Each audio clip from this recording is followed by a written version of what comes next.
Hello, hello, hello, hello, hello, and welcome to the new normal. This is an Instagram live show from The Guilty Feminist about life and feminism in lockdown. And today, my incredible guest is Siobhan McSweeney, who plays Sister Michael in Derry Girls, which I'm very excited by.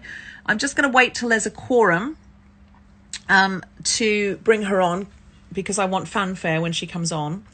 But just to say, the new normal has a t-shirt range. They're printed on demand, and because Aisling B, who's brilliant in ethical fashion, said they've got to be sourced locally. So they're now sourced locally. They're printed locally, and all the 100% of the profit goes to the artist involved. So whichever guest of the day it is, will get the money directly. The merch store who prints them doesn't take any money, and the Guilty Feminist doesn't take any money from them. If the artist in question, the comedian or activist or author, whoever it is, says, actually, I'm fine for money at the moment, don't worry, it will be redirected to a comedian or performer activist who needs money. So feel free to buy them. They say they stay at home, the new normal, and then the quote. So, for example, Ellen's was big gay mess. It's usually something someone spontaneously ad-libbed. We have another one that's Maggie Smith cures everything. We have another one that's there's a new one, extremely gay-leaning bisexual. There's all sorts. Go and check them out. And who knows what Siobhan McSweeney will say today. Some gem, no doubt, that will be turned into a T-shirt if you demand it. All right, let me see if I can bring Siobhan on. Now we have a quorum. She has made a request. Very exciting. In 5, 4, 3, 2, 1. And Siobhan. Are you there, Siobhan McSweeney? There you are! Hello! Oh, it's so good to see you. Hi, darling. How are you? I've missed you. I've missed you. You look lovely as usual. Look at you, louche, reclining. I am Lucian reclining today. I did Just the arm up the hairy leg there, yeah. I did Christian Guru Murphy's Channel 4 podcast today, How to Change the World, I think it's called, and it was so fun. But I dressed up for him. I'm not saying I didn't dress up for you, but some days I've done this show, honestly, in a bathrobe. I've had a shower, gone back to bed, just sort of even more louche. Oh, my God. But I've had not a skerrick of makeup on. I've been in bad light. They're all going to be on the YouTube forever. It's the YouTube. I sound like a baby boomer. YouTube. Yeah. Okay, boomer. The old women. The YouTube. The old women on the old tube. Yeah. The YouTube. And today I had to do makeup for Krishnan. So look. Oh, lovely. I've been sent some freebie skincare because I was complaining about my skin being very thirsty in lockdown. And some people. Very thirsty. Yeah, well, people sent me some really nice. There's Rodile sent me dragon tears and snake serum, snake oil. It's not really. There's no dragons or snakes were harmed in the making of this. It's all cruelty free. Okay. And there's another brand called Oskia, and there's another brand called Herbivore, and I'm mixing those products. But tonight, I'm going to show you wild thing. And the result is this beautiful, dewy skin I see before me. But look, it is like. Honestly, it's looked so dry and I've been embarrassed. You just need to give it some TLC, but also those products are very lush. And I'm not being paid to say this. They did send them to me for free, but no one's paid. Like, I'm not under any obligation to say anything to anyone about it, but it has really worked. But tonight, I've not tried this before, but they've said to me, this is a current body. Again, this is not an ad. This is not me being paid to say this. They sent this to me and I don't have to advertise it. I just am fascinated to see what's going to happen. I am doing a skin diary. Current body skin mask. Now, what you do, Siobhan, is you plug this in and it goes red. And then I'm going to show you what you do is you pop it on like this. Sorry, you're seeing my bar behind you, which has all got stuff all over it. Hold on. That does not look terrifying at all, that mask. So I'm going to plug it in. You have to wash your face first, of course, not with makeup on. Of course, and then not animals. It's going to be... It's going to be red lit up, and there's some kind of currents that are going to apparently. Well, obviously not done it yet, so I don't know if it works. But Russell Tovey swears by it. You don't need to do it. Look at your skin already. It's fantastic. I just want it to be, no, I know, but you're just not doing anything to it in lockdown. The problem was for the first few weeks of lockdown, I don't think I was moisturising. Well, I wasn't moisturising twice a day. I was just, you know, when you go out in the morning, you like, oh, moisturizer, pop a bit of slap on, you know, a bit of makeup on. In the evening, got to take that off, put some moisturizer on. When you're home all day, if you're not putting on any makeup, it's so easy not to moisturize. Yeah, I'm not a big makeup person, but I must admit I did put on a bit of tinted moisturizer for you I there. can tell. I can Yeah, tell. And complete change. I feel like you're flirting with me with that. Is it? Is that what it is? It's been so Little long, bit, I don't know what this is. bit of mascara. You've got a bit of Bit of mascara on, haven't No, you? I don't, but I have a little bit of eyeliner Oh, on is that that your has lashes? They're your melted natural all lashes. down my eye. Babe, this is Just melted. this is on low power. So I'm going to take it into the bedroom because I can plug you in. So I am going to get it to Lovely. bed. I Maybe do your this sort weird of. mask has taken all the power. Maybe it's like the mask and you end up being like a bit like Jim Carrey. Jim Carrey? Yeah. That sounds wrong. Is it Jim? Tim Carrey? Liam Carrey. Okay, hold on. Okay, there we are. You're plugged in now. Now more loose. Maybe I'll recline on my couch as well. I mean, this is the loosest of the louche. The loosest The of the loosest loose. of the louche. Yeah, I'll be absolutely. loose on the loo if we continue like this. I know. Somebody here is saying, have you tried Sarah Chapman? The overnight facial oil is amazing. Thank you. That's a good thing to know. Beyonce has gone to number one. I don't know how that. I don't know. So can I ask you my first question? Hello, Toast. Toasty's wandering around up there. Hello, Toast. Can I ask you your first question, which is, how the hell are you, Siobhan McSweeney, in lockdown? Generally in lockdown, I have been pretty awful. Really? I have not been great at all. I have struggled quite a lot. There have been moments where I have found brief moments of peace, contentment, of hope, but mostly it's been varying levels of anxiety and despair. I'm not joking. Oh, wow. I have found it very, very tough for a load of reasons that are all incredibly universal and all incredibly unique. But yeah, it's tough, and I don't mind saying it's tough. I'm glad you said it is Mental Health Week. Yeah, I'm glad you've said that, because it's really helpful to people that are not coping very well, or even people that seem to be coping well and then suddenly find that they're not, to sort of be open and honest about that, because I think we all feel we've got to be coping at full strength. Yeah. And the first week and probably into the second week, if we're being actually honest, the first 2 weeks, which I now feel like I can be more honest because of your honesty, I completely fell apart. Did you? Yeah, well, Tom, we did a new normal with Tom one day and it didn't save, sadly, but someone couldn't get on because of the internet. And Tom, I said to Tom, what are you surprised by? And he said, I was surprised how badly you coped in the first 2 weeks and how well you've coped since then. But I think that this is my theory about my current coping. I am coping really well surface, and then some little thing will happen and I will melt down hysterically and suddenly very tearful. And I realize that the coping is all, like, I'd rather be surface coping than not coping, but I know that it's surface. And that underneath the duck feet of my brain is like, it's living through it. That's exactly it. I set the bar very, very low for myself in general, but specifically with this, when I realized you do not set the bar low for yourself in general. But for one of our finest actresses, I will not have that. Finest. I've told you how fine.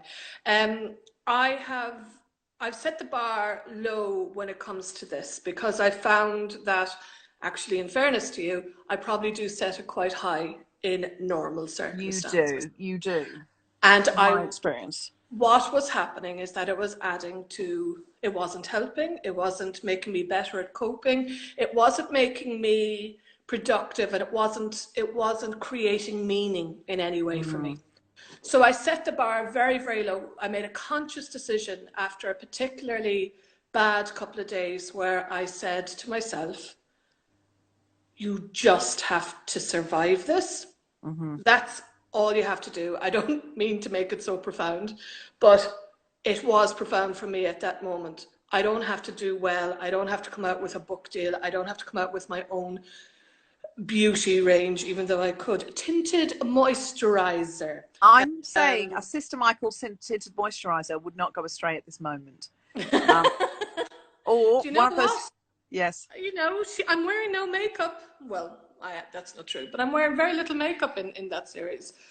And no shit, says everyone. I think, yeah. Anyway, sorry, go on. All I have to do is survive this. Like there is also, I'm shielding. I have continuously been told that there is a threat to my life. Like I'm getting texts every second day from the NHS telling me that I'm not allowed to put out my rubbish, which makes Dominic fucking Cummings and everything around this week particularly galling, especially as I'm one of the most incredibly privileged lucky ones. And I have really, really struggled. You're getting texts from the NHS saying you can't put your rubbish out because you're in a vulnerable group? Yeah. Like it's quite extreme what the guidelines are. Guidelines are if you're shielding. You are essentially, you have to live in a bubble. And what I discovered is that I can't live in a bubble. And I may live in the centre of London, but I needed to take I weighed up the physical risks with risks to my mental health. And they were risks to my mental health. Like I couldn't. I hadn't been outside in weeks and weeks and weeks. And what happened is that I started going for 6 o'clock in the morning, early morning walks, coming back, stripping, going into the shower, washing everything I wore. You have to be hyper vigilant when you're in this shielding group, because not only it doesn't matter the reason why I'm in it. It's my asthma, by the way, but you're also, so I have the particular medication I have with asthma puts me in this group. Not everybody with asthma, but I'm also in the group with terminally ill patients, people undergoing cancer treatments, people with transplants, diabetes, a whole rainbow and myriad of conditions, and everybody's experience is completely different. And of course, by the nature of being put in a group, we're all just like lumped in together. And so you need the one advice that fits all, or guidelines. And it means that you're continuously on this. I just saw a comment there. Dominic Cummings should be made to put the bins out. Very funny. All the bins out. And then put himself in the bin. Yeah. Get into the fucking sea, you immoral man. Yeah, so essentially I have been continuously thinking about my own mortality because I've nothing else to be doing, frankly. Nothing else to be doing. Are you isolating with anyone else? You're completely alone. Yeah. But as the weeks have gone on, I have been very adventurous with my walks, and now I have friends and I wave at them outside my window, and I go down to the front door and we have little chats. And yesterday I even managed to like down to the end of the block, a socially distant walk before my heart started going and I had to run back in here. Wow. But so that is a particular experience I'm having. It's that really interesting thing that I imagine, like I've watched a few of these, Deborah, and it's funny the you know, everybody has said this, but like everybody's having a very unique experience. Yes. Even though we're all in it together. Yeah, I saw somebody say, friend of mine, Fatima Mawaz, I don't know if it was hers or she shared the meme, but she said, we're all in the same storm, but we're not all in the same boat. Yeah. That's a great way of putting it, because people say, oh, we're all in this together, Well, we're not really, though, because if you've got a second home in Durham where there is hot and cold running childcare should you need it, and a car, and you know, you are in a different boat from a single mother whose whose only childcare is perhaps an elderly relative who can't see the children. Yeah. And, you know, yeah, and you're in a different boat if you're prepared to break the lockdown rules. You're in a different boat if you're in a vulnerable category, a different boat if you're sharing your space with 3 other people who you don't really like, or you're completely alone and you're not getting any human contact, you know, that's meaningful. Or if you're, you know, if you've just locked down with the person you've just met who you're having loads of great sex with, that's a totally different experience to someone who's 14 years old, queer, mum and dad don't know, and are homophobic. What's that experience? You can't go out and see your community. You can't see your mates. You're too scared to be Googling queer groups on the computer in case they see. That is a phenomenally different experience from, you know, and then someone who's got 4 children, someone who's got no kids, you know, like everybody's having a different lockdown. But we're all... I had a friend who had a miscarriage during this. Oh, I cannot even envisage what that must be like. Like,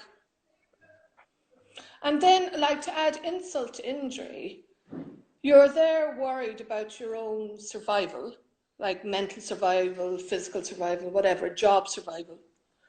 And then you have this, certainly I do, have this lovely little constant companion of guilt. Well, you're lucky, you're one of the lucky ones. Right. What are you complaining about? You just ordered a fucking lambuna from Deliveroo. Right. You can't complain. Yeah, but trauma is not, you know, your trauma is your trauma. And I think being completely isolated and alone, we can't underestimate what that does to people. You know, if you're Tom Hanks on a desert island, you have to create a basketball head friend to survive, you know. And yes, we have all of this amazing technology. Can you imagine what it would be like without Facebook, without FaceTime? Yeah, no, that's, I do keep thinking about that. And I keep thinking about, like, at the very start of this, I wrote something for an Irish newspaper just saying how I was getting on. And I said, actually, you know, on a positive, which sounds like a very weird positive, I said, I'm really glad my parents are dead, because on top of everything to be worrying about them and how isolated they would feel with this, you know, just, I know. You said that. Yeah. Yeah. You know, it's a weird situation to make you feel grateful that your parents have died, because this would be a horrible experience for them, and I would hate them to have that. I would hate them. Well, also, if you couldn't get to them, and if you're all in a vulnerable group because they are older and you've got asthma, then you absolutely can't be together.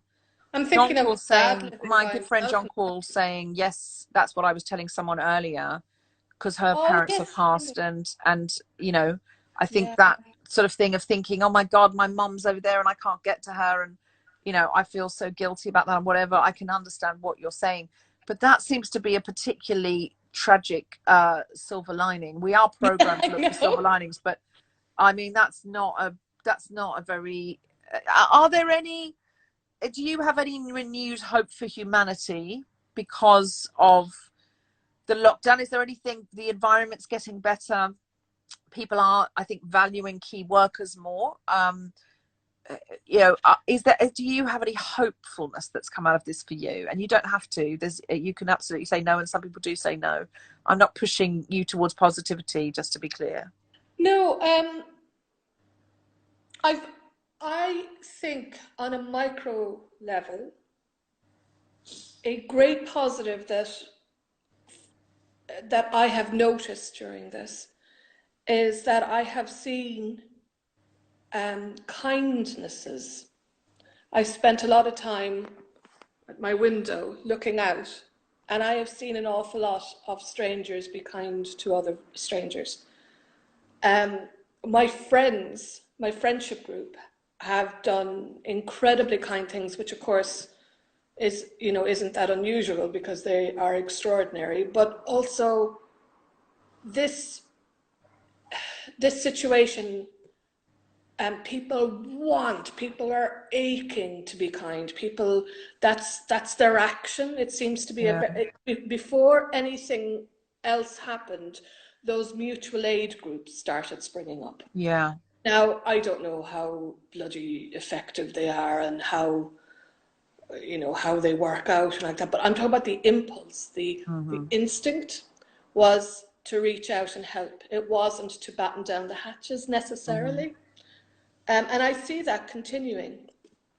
On a macro level, I mean, my asthma, ironically, has never been so good. I lived in central London, and the air quality is absolutely fantastic.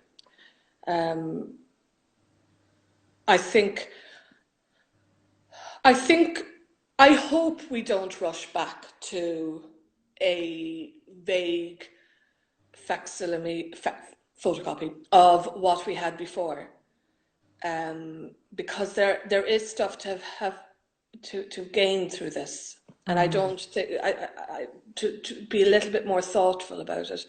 I keep thinking about my childhood quite a lot, because I was like, why? Get over it, like. And I realize it's because I have never, as an adult, since I've been 18, I have never spent so much time in a domestic setting as I have since I was a child. And there are gifts to that. There are little things to discover, and to discover about yourself. And I'm hoping to carry that on a little bit. I'm hoping to carry on quiet, gentle wisdom. Those little moments of wisdom and of knowing yourself a little bit. I mean, I've yet to have it, and lockdown goes tomorrow, and found outside all bar one in the gutter at 3 a.m. I'll have learnt nothing. But there's something, there are gentlenesses to this time, if you're lucky enough to be free from illness, and lucky enough to be given the space to think about it, I think. Yes, I think that's a good answer. And I think, we are, as the human race, sort of looking at ourselves in the mirror, I think, a lot more, and having to ask ourselves what we're doing with the pace of life we were living, to ourselves, to our planet, to each other, the expectations that we had on ourselves. And I keep thinking it's okay now to say, I'm not coping with this. Yeah. Because it's a new trauma and we're all going through it. So everybody's like, in one way or another. So it's absolutely acceptable on a conference call, on a Zoom call, for someone to go, I'm really not coping, so I'm feeling really low. And everyone goes, oh, and they try and help, and they're at least open, they listen. But in January this year, or in December 2019, if you'd said on a conference call, I'm actually really not coping with the way life is, just life is too much for me right now, the pace of life is it would have been a really uncomfortable silence. It's like, you're meant to be thriving in this. We're all going. And it's like, why though? Why? The pace of life last year was frenetic. The amount we were supposed to cope with was too much. The images we went to see each day, the stories we were meant to process every day, the news stories, it was too much. And I really hope that this conversation we're having now, I am not surprised that some people felt as desperate last year as some people now feel in lockdown, and yet you could not say it. And I really hope this survives, this ability to be on an Instagram live and go, it's terrible, these are the hard things, this is the grace that I am experiencing through this hardship, this is why it's hard, this is how it's hard, this is what it's evoking, that my bleakest thought is that my silver lining is that my parents have passed. Like, that's, like we need to be able to talk like this for a long time, and forever. And I hope that we do, because I think that next year we might all be out of lockdown. There might be a vaccine. We might be fine. You might be fine. You're in a vulnerable group. But if there's a vaccine, everything's going to be fine. And you might be at a party. Ned Sedgwick was saying this on Grown Up Land, and I thought it was very interesting, and go, I can't handle this, guys. I can't handle, there's too many people here. And we'll all know that's a post-lockdown PTSD response. And we'll all be like, oh, of course, you must go home, and we'll text you and check you're okay. Yeah. And I think this will last. I think this open dialogue about feelings and this opening our chests and showing our humanity and going, here I am, vulnerable. I think it's going to last. Yeah, that's wonderful. Yeah, that would be wonderful if that continues. Yeah. Yeah. I mean, a friend was talking to me the other day, and she said, it's really made me think as to what actually is my life about. Like, what am I doing?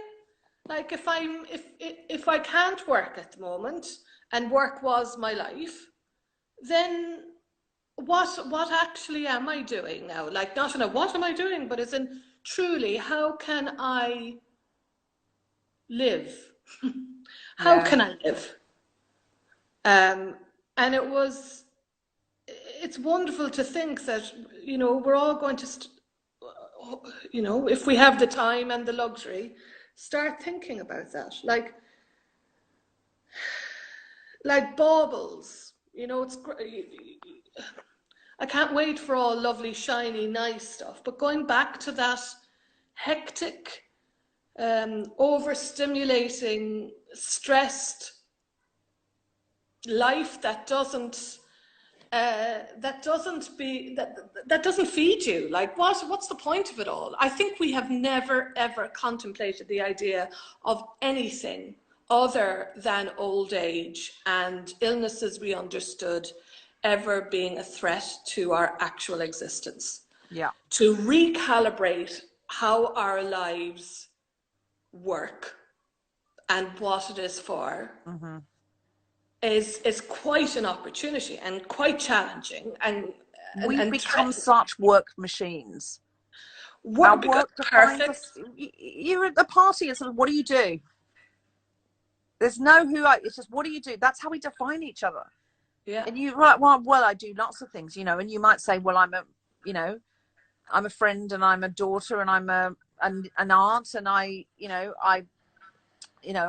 love to, you know, go to the park and draw the trees in my spare time, and I never show anyone because they're not for anyone, they're for me. That may define you a lot more than, you know, I work in an office in, you know, Shoreditch typing for people in advertising. That may not define you at all. And let's be very honest about this. After this, we're going to go back into recession. That's what's going to happen after this.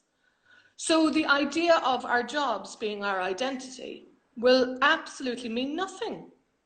Do you think, even as an actor, do you think, I'm not saying that, this is not me being devil's advocate, I'm going, do you really think as an actor and a writer, will that sort of change the way you see yourself? I think being an artist, you have to occupy that weird position in society where you're always the observer in a way. But you know, my best friend is in Dublin, and he works to live. I live to work. And in a way, not him although who knows, him in particular, after this, it's a job to make money, to live, and to have a nice life, you know, feed your children, whatever a nice life is. But it's not the actual job itself. And I think when it comes to art, there's more of us who are going to have to take on our side hustle. We're going to have to pull pints or wait tables or whatever it is. And I don't want to do that. It makes me really sad, and I've gotten used to not doing it. Yeah. I don't want to. Yeah, no, of course. But also, you're at a point in your career when you have come to a point in your career where you've got some absolutely well-deserved notoriety, and absolutely. You know, hopefully I won't need to, but as my profession in general, you know, there's a concern that theatre it's getting close to the cliff edge for theatre now. There's no two ways about it. And the stories we will want, like, there's an interesting sort of path, I think. We'll get to a crossroads where, do we long for something new, or do we look for the familiar? Do we look for something that we already had and want more of? And I don't know, and I don't even know if one is better better than the other. But what the minuscule steps, the tiny baby steps that we had taken towards representation in my industry, I worry about those steps when it comes to the survival of my industry. Because if you can take a punt on a person of colour or a non-binary or a trans person for a part, or you could get somebody who has the CV behind them, like all the considerations, all the marketplace considerations that were always there, but because of these little baby steps, it was getting easier and easier each time to perhaps show, the cracks were getting bigger to slip in. I know, because I feel very much that I am, I slipped in. You're a product of that, more, a show written by a woman, for women, about women, for women, and showing young women, showing a side of women and showing types of women that aren't usually depicted. No, and that aren't valued either. We don't value schoolgirls for their mischief. We value them for their sexiness or something. Ugh. Yeah. But what do our business makers in our artistic sphere, what do? Do they go with somebody they know off the telly who has the base, has the, I worry about that. I do worry about that. I worry about our taste for things. I worry about if we accept all the stuff that the government has done, which is manslaughter through negligence, really. That's what's happened. There's to accept that thoroughly as a society. Where does if you keep pressing, where does it bubble out? Do we start looking for art that's far more provocative and political, or do we start gulping down the Werther's original? Like, what do we just try to accept nice, gentle things again? I don't know. They're smarter. I think there'll be a combination of escapism and sentimentality and nostalgia pieces, and also pieces trying to make meaning of this. And I think maybe the way that the spaces we use to do theatre and the budgets we work with might change, the way theatres fund themselves might change, but we'll be desperate to get, post-vaccine, no question, we're desperate to go out, to be together, to make meaning, to tell stories, to hear stories, to process. Somebody here says, as a career waiter, I hope all the actors don't need jobs too. Going to be hard enough to find a new job after my place went out of business. I mean, I've never heard that before, and it's a great point. It's like when we say, I'm going to have to wait tables. Career waiters are like, don't wait my table. Yeah. And you don't want actors. You don't want actors like cluttering up the pubs and bars with frankly, they're trying to learn the sides for tomorrow. While they're, you want career waiters like Paris, when you go, absolute career waiters, and they've got numbers on them of how high up they are, the hierarchy and stuff. We do not rate waiters in this country in the same way. Exactly, it's got to do with value again. Value, isn't it? Like, because essentially, we know we don't value career waiters. We know we don't value carers, but the majority of actors aren't valued either. That they're sort of, you either are a desperate, broke, deluded narcissist, or you're Kate Blanchett. Yeah. That's the sort of how the public perceives us. We're selfish and we don't work, or we're absolutely loaded and work continuously. Yes. And part of that stereotype has come down to the fact that we have very little power. And that's the thing is, I think feminism is a grasp for control, demand for control, and it feels like we lost control over the basics, like when we can leave the house and whether we can hug our friends, and so it feels at the moment like, how can we be asking for more control? We've lost the control we had. Is there any feminist action we can help you with today that we can get behind? Anything you'd like us to contribute to? Well, 2 years ago, the referendum in Ireland happened, the repeal referendum, repealing the Eighth Amendment, 2 years ago yesterday. And today was when the results were announced. And I have been thinking continuously for the last couple of days, the run up to this. And in all honesty, I still find it incredibly tough to talk about what was an incredibly joyous occasion. And I've had to, because again, nothing else to be doing, I have the time and the privilege to investigate that. And I really want to investigate where the hurt is and where the damage is from that, from campaigning in that referendum. And while I was thinking about that, I started thinking about the North, obviously, never far from my thoughts, and the topic in general. And there is a group, a very small group, but highly effective, called Abortion Support Network. Yeah.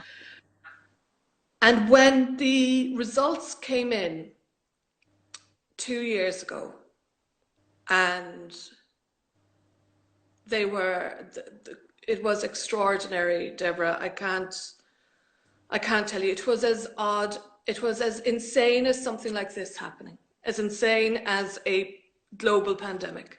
Yeah. It felt like a global pandemic of freedom and autonomy. I remember nearly immediately, everybody going, what about the North? Yeah. What about the North? What about our sisters in the North? And immediately the hashtag "the North is next" happened. And I actually can show you, this is one of my, I don't know if you can see it. Oh, yes. The That North is done next. by a brilliant illustrator, Shannon Patterson from Derry. But the fact that women, people, mainly women, had been galvanized by this campaign, people who had never really entered politics before, certainly had never campaigned, and certainly had never organized a grassroots campaign, hugely successful campaign.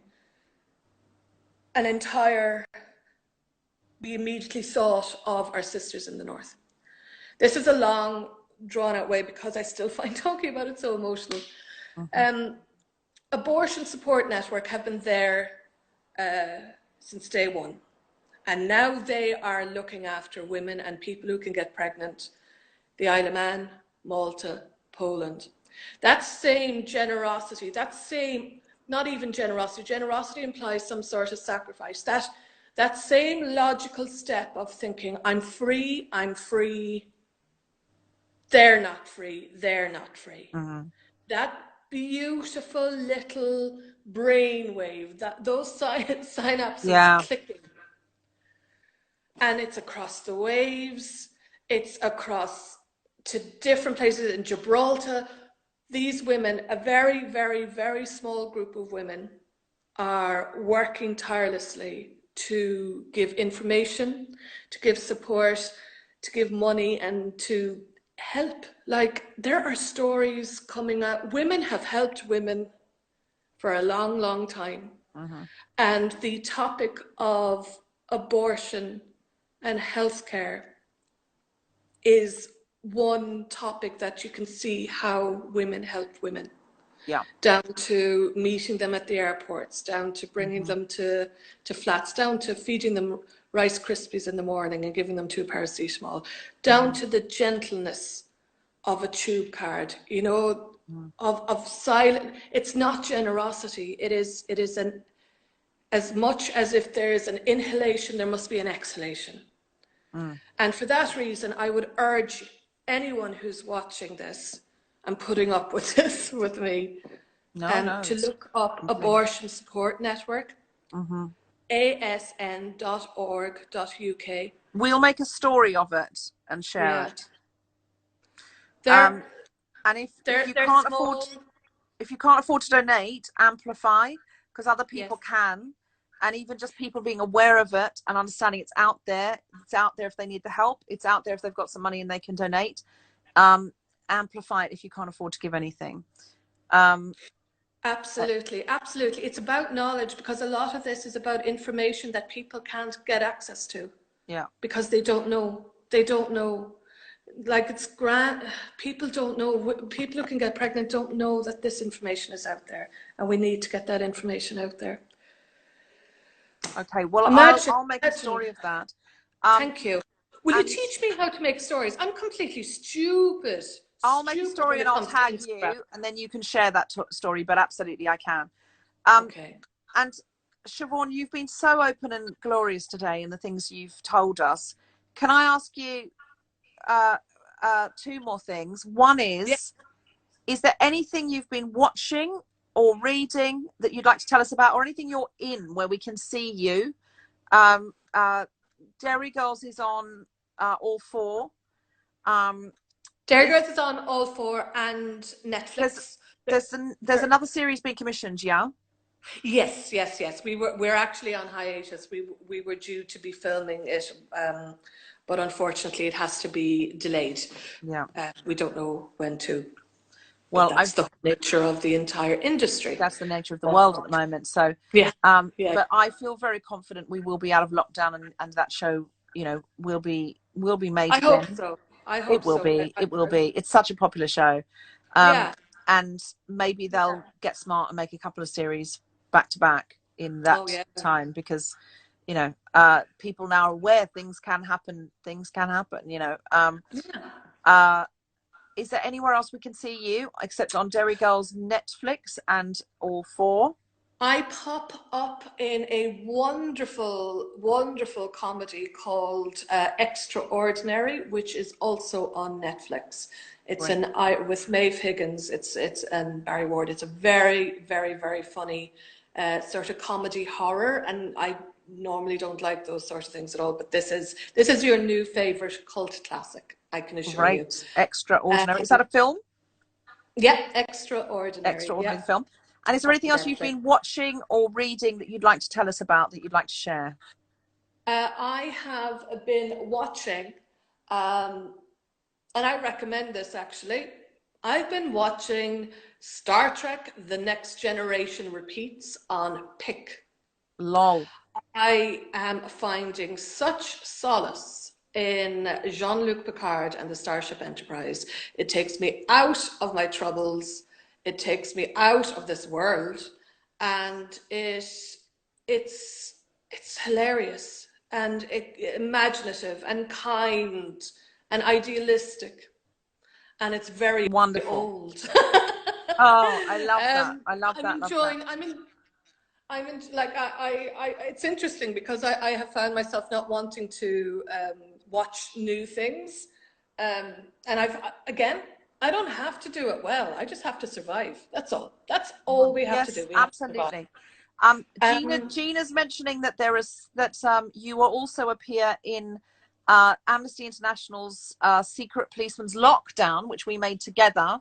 It's not lockdown.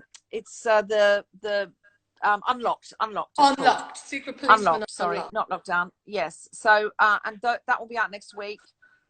Also, I did one with a reunion with the gang from Going for an English, from Goodness Gracious Me, and Nish Kumar, who helped recreate that sketch in Edinburgh. So we're doing, Siobhan and Juliet Stevenson and I are doing the 4 Yorkshire women, and talking about how we morphed from the 4 English, your 4 Yorkshire men to the 4 Yorkshire women for the Secret Policeman's tour. And then I'm talking to the Going for an English gang. So that will be out next week. And if you check out the Guilty Feminist socials, the Amnesty International socials, and my DF Dubs socials, you'll be able to find out when and where that's being released. What does Dubs mean? DILF. Dubs. Oh, Dubs. DF Dubs. So Deborah Frances White. So DFW. DF Dubs. Oh, and Dubs. That was a nickname other people gave me. That's why I call myself DF Dubs on Instagram. So it's DFW, DF Dubs. W's often shortened to Dubs, and so I've got friends who just call me the Dubs. The Dubs. Yeah. One friend actually calls me that. He's quite flirty. He's quite flirty. Oh, quite flirty. Indeed. Can yeah. I show you my paint by numbers? Yes, I would love that. Wow, that's glorious. Thank you. That's very beautiful. Any votes for what Siobhan's t-shirt should be? Anything that you've said in here that and I'm asking the audience because they generally pick up on something that they think that might want to be a t-shirt. If not, Hannah from the merch store goes through, she watches, and she's always looking out for t-shirt quotes. It says somebody here, Sarah is saying, DFW, have you watched the 3-part BBC documentary on Australian films? I have not, but I will look it up. Thank you.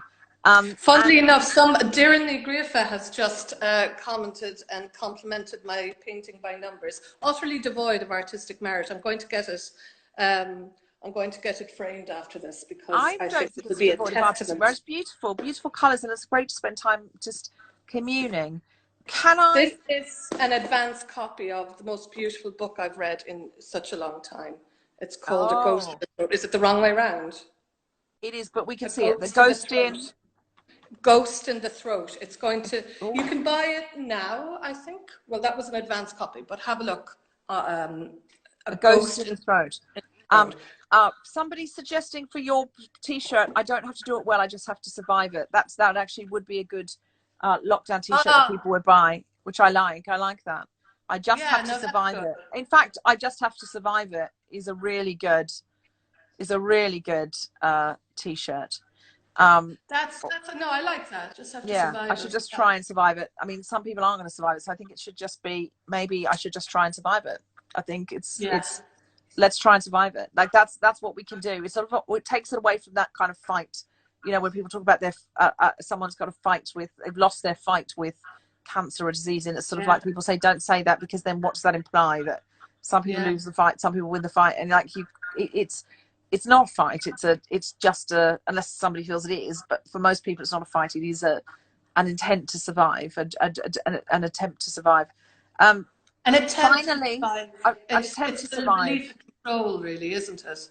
Yes. All I have to do is survive it. If I don't manage to do that, that's all right. Yeah. But try and survive it. Try and survive. Try and survive is good. Someone's saying, "Cue Gloria Steinem, I will survive," which is what we always sing at the end of the. At first, I was afraid. I was petrified. Yes. At the end of the song. It's so true. And finally, when all this is over, post-vaccine, what are you desperate to do? What do you miss? What would you love to do? If it can be as flippant as you want, Siobhan. Oh, you've cut out. Oh, you're back. It can be as flippant as you want. Post-vaccine. Yeah, post-vaccine, you can do anything you want. You're not restricted in any way. What would you love to do? I want a haircut. I know it's a stupid thing to say. I want a haircut. I want a haircut. I want a haircut. I want a haircut. I want a haircut. You know, that could be a good t-shirt, just that 5 times. I want a haircut. I want a haircut. I want a haircut. I want a haircut. It's on my neck. Get it off my neck. I want a haircut. I also want to, I don't want to hug. I'm not a tactile person. I just want to walk down Oxford Street during rush hour. I mean, completely fair enough. I feel like that. I want to go to a cafe where people around me, whether that couple there is on a first date, that couple there's, you know, they're over there talking business, that woman's writing a screenplay. I want to be in that, alone in that. Yes. And Runbake Girl saying hairdressers will be post-lockdown key workers. I really believe that. Waxers will be working 23 hours a day. They will get an hour's sleep most. I mean, my roots were so bad that I forced my beautiful hairdresser to drive over from Ealing to mix up colour in the boot of his car. Yeah. This was when he was allowed to drive. Don't worry, there was no. No, you're not. No, we don't think about it. No. He left the mixing bowl on the doorstep. I went down, came back up, and then through FaceTime, he taught me how to do the roots. I rinsed it out, brought it downstairs, and he drove away. Isn't that just? I mean, I mean, I didn't do a great job, in fairness, but you should have seen it before. But I mean, this is the thing, is this is how adaptable we are and how plastic we are. We will learn. We just do it. We adapt and we change and we learn. And the amount of skills we've learned, you'll always be able to do that now. You know what I've also learned? I have learned that I hope nobody, oh gosh, I shouldn't say that, but gyms are places that always made me feel a little bit, and I've now discovered that I can sweat and do my stuff in front of the television on the mat that I sit and have chips on 6 hours later. True. Do you know? Yeah, I'm doing personal training and dance on Zoom, and I have to say I would never go back to not doing that now, because why would you add in another hour's travel? By the time you've got out of your house, walked to the gym, put your stuff in the locker, had a chat to somebody, blah, blah, blah. An hour's exercise is 2 hours. Whereas here, you just put the television on, there they are, you get on with the training, but also yoga classes on, you know, Zoom and things like that. Yeah, I was going to say, you're mad about yoga. Like, do you not like I've not done a lot of yoga in lockdown. I've done a bit. I've had a couple of lessons with a teacher in India, which has been really great, because of course you can do that. If you're going to do Zoom with someone in North London, they might as well be in India. And it's nice to give, you know, something in terms of but like in terms of cultural appropriation, it's nice to honor and respect and train with somebody, practice with somebody who, you know, where yoga's origins are. But mostly I've been doing dance and learning to dance, and that's given me a lot of joy. And it's like a Dirty Dancing montage. That's how I'm seeing the lockdown. It's like, if I can turn this into a montage, then it's going to be fine. And so, yeah, I have got better at dancing. So, you know, I cannot wait. Do you know, I'm not a big dancer, but I've started like just dancing around to the radio every so often. And I think after this, a giant, big, wild dance in the middle of a field with a load of other people. Yeah, and that'd be nice. I said it'd be great if we could do a social distancing dance in a field now, but people wouldn't respect it once people would start to drink, and then you can't trust yourself after a drink. Not you. No, I can't trust myself after a drink. It's interesting how things settle as well. Like, I thought I'd be essentially dead from cirrhosis by week 10, but everything's leveled out, hasn't it? Just sort of like even the 20 bags of Doritos for breakfast. Yeah, it does. Wild Christmas abandon. Yeah, it does level out. It does level out. And I think there's the time to breathe in and out and cope, like the silence to cope. But it has made me think, God, how do refugees cope when they're thrust into these new circumstances? But they're not in their own home. They're in a camp. They don't have their basic facilities. They don't have their coping mechanisms. I don't know how you ever get over it when you're, you know, dealing with that. But I hope this builds empathy, that people can go, oh, things can happen to you that weren't your fault, that just happened, and the change was thrust upon you. I'm hoping it builds empathy and compassion for refugees. I really am. And also what people, like, all I wanted to do was to get home, because the fire, like, I only got in here after lockdown was announced. 2 days later I got in, because this had no boiler and no floors or anything. Like, it's still not finished. All I wanted to do is get back home. I knew I couldn't get back to Cork, so I wanted to get back to my flat. And what I feel now is the argument of people leaving their own homes to travel for whatever reason, that any excuse for, like, oh, well, of course they want to come over here. Why wouldn't they want to come over here? What people must do to leave their homes, how difficult, like the longing for especially home. When you're in a trauma, you're desperate to be home. You're right. Yeah. You're 100% right. And I hope we've all learnt that from this. I hope more people have learnt that from this. Siobhan, the hour's nearly up and it cuts you off after an hour. So I'm going to say a huge thank you to you. You've been an absolutely amazing guest. This week we also have Jessica Regan, who's a brilliant actress, very good friend of Siobhan's. And you will know her from Doctors Television's Ill Behaviour, lots of theatre, but also she does the Guilty Feminist Big Speeches workshop. She's fantastic. She's been on the Guilty Feminist. and a couple of times, and also Nikesh Shukla, who's also been on The Guilty Feminist, who compiled and wrote The Good Immigrant, and has now got a new book out called Brown Baby that we're going to talk about. And also Jamie Lee from Derry Girls, who plays Michelle, is on this week as well. Oh, fantastic. And have you got any messages for her? Any more Sister Michael-y messages? Any more Sister Michael-y messages? No, Jamie Lee is fantastic. I was up in Derry doing a play reading last year, and the pair of us hung out quite a lot. I'm so fond of her. I'm fond of them all, but like, yeah, she's so much fun. We talked about her doing stand-up. She's got so much character and personality. I really do think she'd be brilliant at stand-up. So we're encouraging her to do stand-up. I think she'd be brilliant at whatever she decides to do. That is 100% true. As are you, the wonderful Siobhan McSweeney. Thank you for sharing, Deborah. Being honest, and being thanks open. for doing this. This is lovely. I really enjoyed the other ones that I've listened to. This is where it's at now. You know, we need to, you know, find our peace and consolation where we can. And thank you for doing that. Oh, thank you for sharing and being so honest and open. I love you very much as a human being. I'm a big fan of your work, and I can't wait till we can be across from each other at a table with a couple of extremely large cocktails. Oh, stop. And I'm licking your face. That